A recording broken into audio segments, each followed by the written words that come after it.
નમસ્કાર, આપ જોઈ રહ્યા છો નેશન પ્લસ ન્યૂઝ. હું છું આપની સાથે હેતલ ભગત. છોટાઉદેપુર જિલ્લાના કમાડ ખાતે કોંગ્રેસની જન આક્રોશ સભા યોજાઈ હતી, જેમાં કોંગ્રેસના પ્રદેશ પ્રમુખ અમિત ચાવડા, ધારાસભ્ય જિગ્નેશ મેવાણી, અનંત પટેલ, પૂર્વ વિપક્ષ નેતા સુખરામ રાઠવા સહિત કોંગ્રેસના પ્રદેશના નેતાઓ કાર્યક્રમમાં ઉપસ્થિત રહ્યા હતા.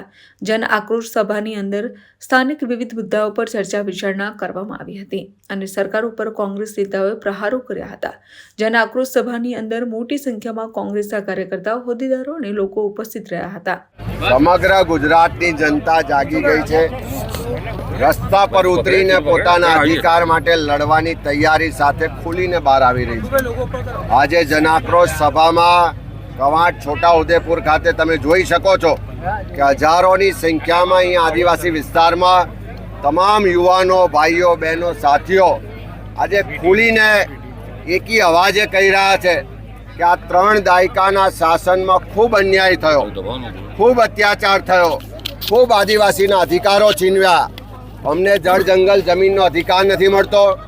અમારા વિસ્તારમાં વિકાસના નામે જમીનો છીનવવામાં આવે છે, અમને બેઘર કરવામાં આવે છે. અમારા બાળકોના શિક્ષણની વ્યવસ્થા નથી, અહીંયા આરોગ્યની સેવાઓ નથી, અહીંયા રોજગારની વ્યવસ્થાઓ નથી.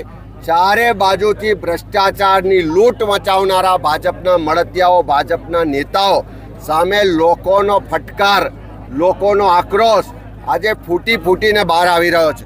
ત્યારે જેમ જેમ જન આક્રોશ યાત્રા ગુજરાતમાં આગળ વધે છે, લોકો સંકલ્પ કરી રહ્યા છે કે ગુજરાતમાં દારૂ ને ડ્રગ્સની બદીનો સંપૂર્ણ સફાયો કરીશું, ગુજરાતના ખેડૂતોના સંપૂર્ણ દેવા માફ કરાવીશું, ગુજરાતમાં ફિક્સ પગાર કોન્ટ્રાક્ટના આઉટસોર્સિંગ પ્રથા બંધ કરાવીશું, ગુજરાતના જે ભાજપના ભ્રષ્ટાચારીઓ છે એ ભ્રષ્ટાચારીઓને ખુલ્લા કરી અને જેલના સળિયા પાછળ નખાવીશું.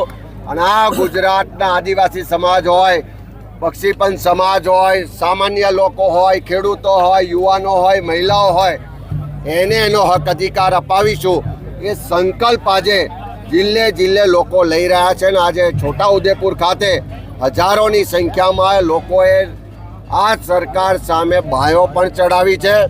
આવનારા સમયમાં રસ્તા પર ઉતરી અને આ સરકારની શાન ઠેકાણે લાવવાનો સંકલ્પ આજે આદિવાસી વિસ્તારના સૌ લોકોએ સાથે મળીને. Rehan Patel, nation plus news, Chhota Udepur.